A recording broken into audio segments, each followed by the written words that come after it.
یہ کہانی ہے ایک ایسی تختی کی جو سفید موتیوں سے سجائی گئی ہے، جس کا قلم روشنی کا ہے اور ہر لفظ نور سے لکھا گیا ہے۔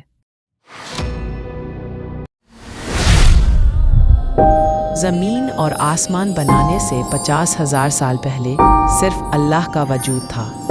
سب سے پہلے اللہ نے قلم پیدا کیا اور فرمایا، لکھ۔ قلم نے پوچھا، یا رب کیا لکھوں؟ اللہ نے فرمایا، قیامت تک جو کچھ ہونے والا ہے سب لکھ دو۔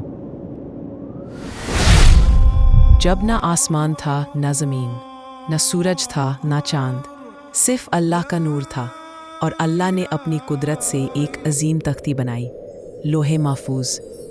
روایت کہتی ہے ایک نورانی تختی ہے جو سفید موتی اور لال یاقوت سے آراستہ ہے۔ اس کی روشنی ایسی ہے کہ اگر انسان بس ایک لمحہ اس پر نگاہ ڈال دے تو پوری دنیا کا حسن اس کے سامنے بے معنی ہو جائے۔ یا رب، میں صرف ایک جھلک چاہتا ہوں، اس نورانی تختی کی ایک نظر جو میری روح سے سارے غم اور فکر مٹا دے۔ مفسرین کہتے ہیں لوح محفوظ اللہ کے عرش کے نیچے ہے، یہاں سے پوری کائنات کا نظام چلایا جاتا ہے، اور ہر فرشتہ اسی تختی میں لکھے حکم کے مطابق عمل کرتا ہے۔ عرش معلیٰ کے نیچے ایک ایسا مقام ہے جہاں انسانی ذہن تصور تک نہیں کر سکتا، جہاں اللہ کا نور ہے جو ہر طرف سے جگمگا رہا ہے۔ اس نورانی جہاں میں لاکھوں فرشتے اپنے رب کی تسبیح کرتے ہیں اور ہر دم اللہ کے حکم کے منتظر رہتے ہیں۔ اسرافیل علیہ السلام وہ فرشتہ ہے جو قیامت کے دن سور بجائیں گے۔ ان کی نگاہ ہمیشہ لوح محفوظ پر ہوتی ہے۔ میرا رب جب حکم دے گا میں سور پھونکوں گا اور اس پر سے کائنات کا نظام بدل جائے گا۔ ہر انسان کی تقدیر اس کے پیدا ہونے سے پہلے لکھ دی جاتی ہے۔ اس کا رزق، اس کی موت، اس کی خوشی، اس کے غم، سب اس نورانی تختی میں درج ہے۔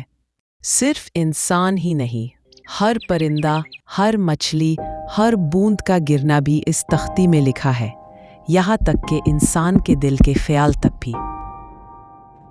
اللہ نے قرآن میں فرمایا، بل ہوا قرآن مجید فی لوح محفوظ، یعنی قرآن بھی اس تختی میں محفوظ ہے۔ ہمارے پیارے نبی رسول اللہ صلی اللہ علیہ وسلم نے فرمایا، دعا کے سوا کوئی چیز تقدیر کو نہیں بدلتی اور نیکی عمر میں برکت کرتی ہے۔ صحابہ نے پوچھا، یا رسول اللہ صلی اللہ علیہ وسلم، کیا دعا ہماری تقدیر کو بدل سکتی ہے؟ ہمارے پیارے نبی صلی اللہ علیہ وسلم فرماتے ہیں، جی ہاں، دعا اللہ کے لکھے ہوئے میں بھی تبدیلی لا سکتی ہے، اگر وہ اللہ کے علم کے مطابق ہو۔ یا اللہ، جو غم میرا نصیب ہے اسے خوشی میں بدل دے، جو مشکل ہے اسے آسان بنا دے۔ نیک عمل بھی تقدیر کا حصہ بنتے ہیں۔ صدقہ مصیبت کو دور کرتا ہے اور نیکی عمر میں برکت کرتی ہے۔ مفسرین کہتے ہیں لوح محفوظ میں سب آسمانی کتابیں بھی محفوظ ہیں، تورات، زبور، انجیل اور قرآن، اور دنیا میں سب اسی سے نقل کر کے بھیجی گئی۔ تورات میں ٹیبلٹس آف سٹون کا ذکر ہے، بک آف اینوک میں ہیونلی ٹیبلٹس، یہ سب ابراہیم علیہ السلام کی تعلیم سے متعلق ہے۔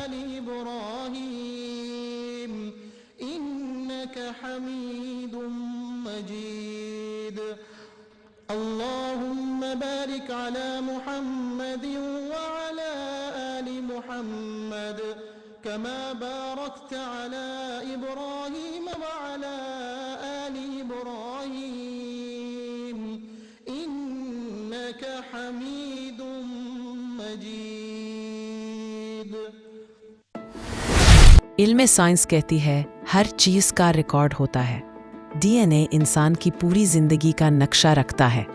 ہر آواز، ہر عمل ہوا میں ایک نشان چھوڑ جاتا ہے، مگر جو سائنس آج سمجھنے لگی ہے، اللہ تعالیٰ نے اسے 50,000 سال پہلے ہی لوح محفوظ میں لکھ دیا تھا۔